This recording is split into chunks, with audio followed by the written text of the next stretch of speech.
looking back to say cheers to 15 years here at The Talk. And today I am tossing the ball to the other end of our team as we take a look at some of Akbar's special moments.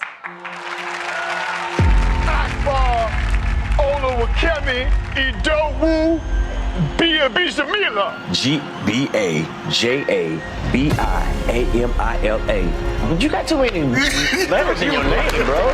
We got spirit. How about you? You used to be as a linebacker and used to tackle people.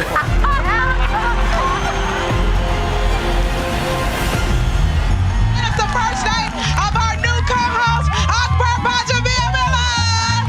Welcome, brother, welcome. This feels good. I love the energy. Whoa. Take all of the meat off. Oh, okay. I wanted to dunk so bad as a young kid. I put them thigh masses. I was burning them out. Akbar, I think you have what it takes to be a Laker fan. But sometimes you just got to do the squinting of the eyes like this, because if you don't squint, they don't know. Like, you're really checking them out. And then you do the, hold on, man, you're messing up my vibe. Do it. Sexual arousal, here we go. Let's see. Hey, I'm not even gonna lie. I would stand up right now. Oh, Guys, the shirt's coming off.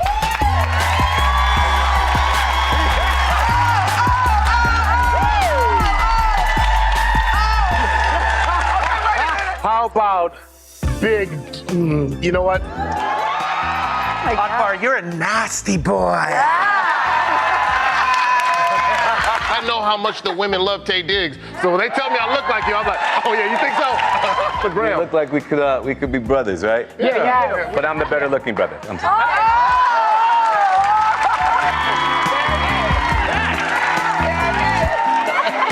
My blind ass thought you had a shirt on.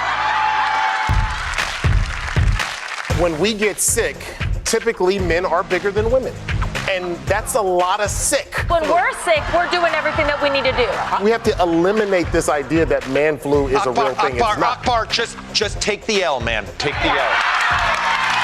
There is a double standard there. I think that's the only difference. Our responsibility is totally different. Our partnership is totally different. So we have a different. Our partnership is different. What? Our partnership is different. I think I went deaf by that garbage you just said. When my wife was doing the double pump breastfeeding, I did get a little jelly. I was like, I mean, How else are they supposed to eat? I don't care. Like,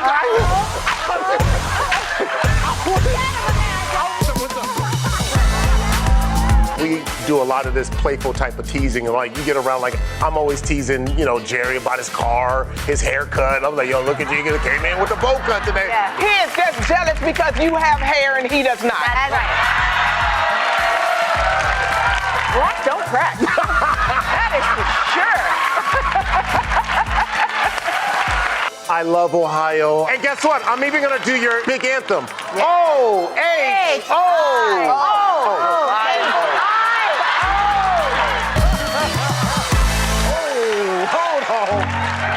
I'm not crying, stop it. Close up. No, I gotta save my cries, okay? I got 2 on the show already. Look, so, eyes are back that camera up! Back that camera up! I want to have a conversation with Akbar where we're crying. There was so much traffic today. I just want to say that the traffic was just so bad. But you guys made me cry. Look at Akbar's eyes. Good actor. And now,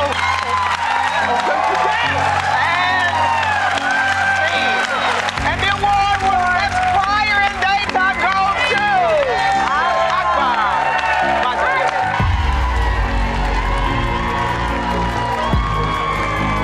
Talk that talk from the heart in everything you say. The best of us must help the rest of us. And I truly, truly believe that to be able to have a dream, something that you dreamed about, and then actually to be able to attain that just happened to me with this show. You know, to be able to, yep. I'm happy to come to work. I love coming here. This feels big time, prime time on daytime. So thank you guys so much for that.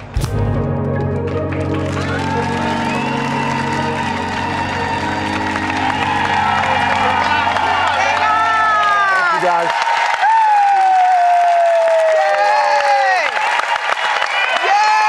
Now I'm trying to back up the tears. I'm trying to back them up. Trying to back them up. Breathe through your nose. Breathe through your nose. Breathe up through your nose. So, Akbar, you joined us at the beginning of season 13, and we had a big carnival week for the kickoff of that season. What do you remember about your first week? Well, I remember being super, super nervous. That was just, it was kind of realizing a dream come true. It was something that I talked about with my manager and, you know, just something, and then to have that actually kind of all come together and just to be sitting there like, yo, this is it. I grew up watching Oprah Winfrey. I remember 3 p.m. coming home and turning, you know, the homies didn't know I was watching Oprah like that. But I remember that. But, you know, I actually have my high school teacher here who kind of helped jumpstart it. She didn't know it at the time. You know, I talk a lot. And so she needed to kind of get me into the right direction. She said, boy, you should try our debate team. Oh, nah, nerds do that. I'm an athlete. I don't do that. And so she kind of wore on me, and then I eventually did it. But that kind of started up the process. And so for that, I thank you for that, Ms. Avion. But yeah, so it was, and she was there for my very first day. She was there on the very first day of that because it meant that much to me that was the start of the journey for me. So yeah, all of it. I mean, my wife being very, very supportive in that moment of, you know, starting a new job, another job, you know, at the time. So yeah, I'll never forget it. Gosh. Yeah. I know. Akbar, I mean, you, of course, have played on your share of teams, and, you know, joining this team was such a special team. What was it about it that made you such a good fit, do you think? I think the way we all kind of, you know, we're all so different, and it reminds me of some of the teams that I did play on, in that I think the best teams are the teams that have no egos and that work together. There was that natural synergy. I mean, we're all so different, and we complemented each other, and I think that helped with the camaraderie. You guys were so super supportive, even when we disagreed, you know what I mean? But we could always still be able to have, you know, have those good conversations. And that's just something I think should be a part of the fabric of our society, but just the way we communicate here on an everyday basis. So here's the follow-up. Yeah. Have you learned to take the L on this one? You know, I'm still learning on that. You might have to ask Crystal because I'm constantly trying to fight for my points. So. Well, it's really funny, Big Ak. You and I were brought on to give sort of the male perspective here on this show, but hold on a second. Ak, you really give the male perspective on the show. Sometimes I'm shaking when I get out of here. Have you always been that fearless? You know, not always. It really didn't start until I started going to marital counseling, true story. And I started to be able to activate kind of the things that I was feeling in relationships. Because, you know, in society, we start getting into this point where, you know, hey, just tell the man to be quiet and just take the L. Like, we remember that viral moment with Steve Harvey. I'm like, no, I got something to say and I want to say it. And here's what I'm thinking, you know. And so that's why I just started just kind of really in a niceful, that's not even a word. I just made it up. But in a nice way, you know, I try to get that male point. But you never backed me up. You always kind of sat there like this. If you take every shot where I was like, yo, I'm going to express myself, and there's Jerry like this, like, I'm like, support me, Jerry. No. I'm afraid, but you know what? Maybe I'll go to couples therapy after this, and afterwards I'll be like, hey, I want to be heard. Well, listen, our dressing rooms are next to each other. You've become such a great friend to me, brother. You guys don't know how much relationship advice this guy has given me throughout the years. Love you so much. What are you going to miss about this show? You know, I'm going to miss this. I'm going to miss the fact that we had great conversation. You guys know I started this show by saying conversation over confrontation. And I hope that that's something that we'll be able to carry out, you know, forever. Just being able to have those good types of conversations that we've always had. So that's what I'm going to miss. And I'm going to miss the love and the camaraderie up here as well. So what a blessing. What a blessing. But we're friends for life here. This doesn't end. When the show ends, this doesn't end.